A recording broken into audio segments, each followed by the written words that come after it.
Бэр чадлаа гайхуулсан халахын хүчтэнгүүдийн домог яриа. Эрт дээрээс Монголын ард түмний дунд дэлгэрсэн хүчит бөхчүүд эгэлгүй бэртэй хүмүүсийн гайхамшигт хүч чадлын тухай домог хууч яриа олон бий. Тэдгээр хүчтэнгүүдийн тухай та бүхэндээ цуврал болгон хүргэе. Хүдэр химээх даян авраг гомбчав. Халахын Сэцэн-хаан аймгийн Сан Бэсийн хошууны ядуу ард хүдэр химээх даян авраг гомбчавын тухай олон домог яриа байдаг. 1810 оны цагаан морьжил Монголын дорнод их тал донд айл хэсэж ам зууж явсан ядуу бүсгүй долчингийн ногон мөр мэндэлсэн ирээдүйн даян авраг байжээ. Ямар ч бэлтгэлгүй нар сайлах ахуулан төрж хүдэр чирэг байдлаар хүн болж байгааг нь өхөөрдөн хүдэр нэр харилсан гэдэг. Тэрбээр 1830-аас 1840 онд 7 хошуу даншиг наадам хийгээд 10 засгийн наадамд хүч чадлаа гайхуулан барилдаж даян авраг цол хүртсэн гэжээ. Гомбчав хүү 17-8 настайдаа нэгэн баян айлд зарцлагдаж тэдний амбан шаранд тэрэг хүллэж аргалт төөдөг байжээ. Өдөр бүр ээлж халаагүй аргалт явдаг хүү улам хүч тамир орон зузаарч хур хүчтэй тарган шарна. Өдөр хоног өнгөрөх тусам тураад шарынхан сүүл тасарсан байгааг малч гэрхай эзэн ажиглаж мэджээ. Учрыг нь олохоор нэг өдөр гомбчав хүү аргалт явахт нь мөрдөж нэгэн довцог дээр гарч суугаад зарцгүйгээ юу хийж байгааг тандаж дуранджээ. Хүү аргалаа төлж дуусчаад тэргээ болгож шартаагаа ноцолдож эхлэв гин. Харсаар байтал бүдүүн шарыг дээр өргөж шидэх юм уу? Эвэрдэж мураад дээш харуулчихж байгаа харагджээ. Багууд өнгөртөл ноцолдсон шар нь эцэж туйлдаад босож чадхаа байлжээ.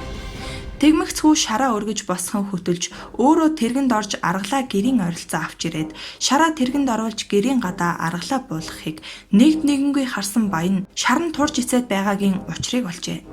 Баян зарцаа загналгүй чи аваа чадaltaй юм шиг байна. 7 хошуу даншигт явж барилдахгүй юм уу хэмээжээ. Мөн нутгийн нэгэн баян идшээ хийж байтал насбыг гүйцсэн бүдүүн шарыг цохилур алдан цохиж улангасуулан алдаж тэр галзуу шар айл гэр хүм масууд гэхээр занал хийлэхэд хүдэр даян авраг гүйн очиж хоёр эврээс нь барьж аваад хуг мушгин унгаажээ.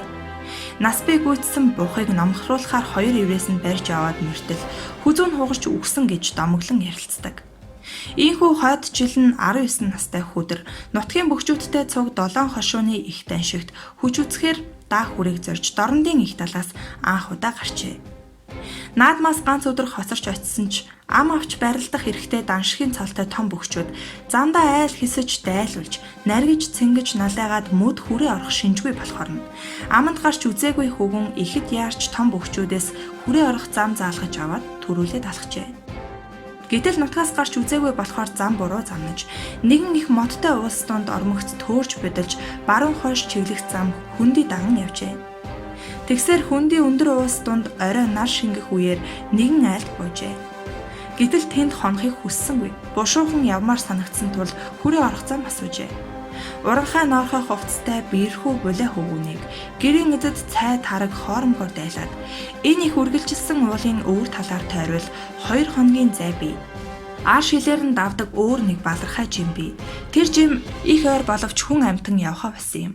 Уг нь энэ уулыг ихт даваад явбал хүрээ ойрхон л доо. Даанч хүн барьж иддэг баавгатай болцоход түүгээр амтан явхаа байчхаад байгаа юм хэмээн гэрийн эзэд хэлжээ. Хүдэр угаас баавгаа үзээгүй тул баавга гэж ямархуу амтан байдаг юм бэ? Хэр зэрэг чадaltaй амтан бэ? Биеийн том уу хэмээн баавгаан тухай лавлан асуугаад насбыг үтсэн шараас томгүй гэдгийг нь дуулаад тайвширч тэр хүн барьж иддэг баавгатай гэгддэг балархай жимээр явхаар шийдээд морджээ. Тэр айлынхан хүдрийг уулын арын шил чиглэн модон дундуур явчихыг хараад ихэд гайхан хөөхидөө хаа газрын тэнэг тэнмэл амтын юм бол тоо хэлсээр байхад махчин баавгаа руу яваад өгөхийг бодоход маанаг амтан байхаас зайлахгүй гэлцээр хоцорчээ.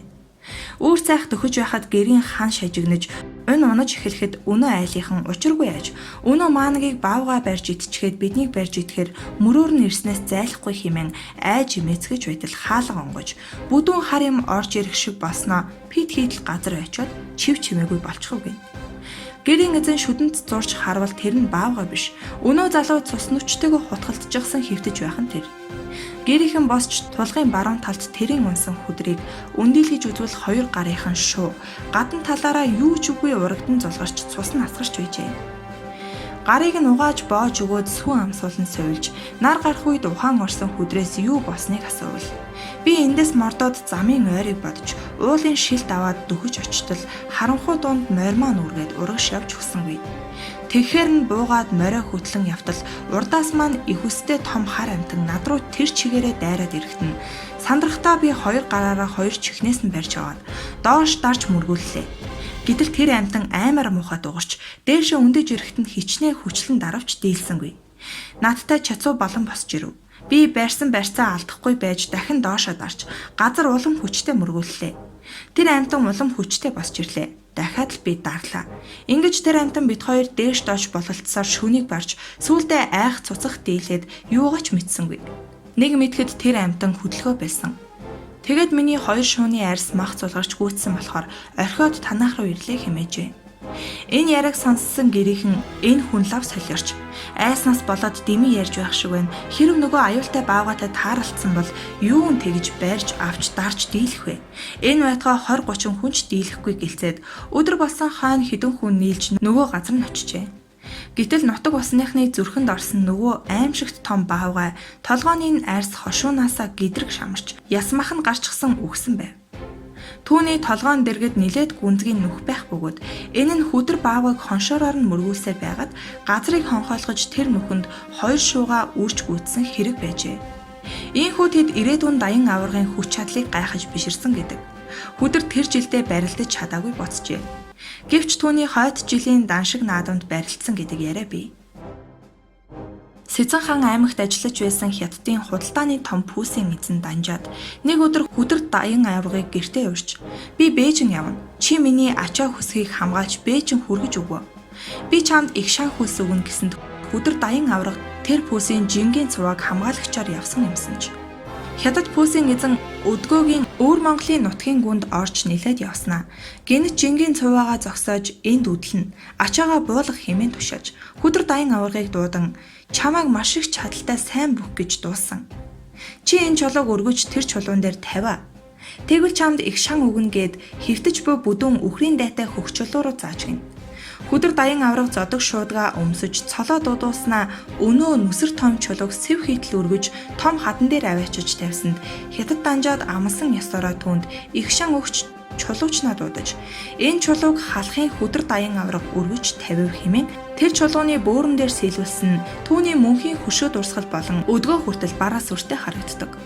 Баян түмнээс долнор орох замд байх энэхүү үхрийн дайтай том чулуун дээр үүнийг сан байсын хошууны хүдэр даян авраг хэмээх хүн өргөж тавилаа.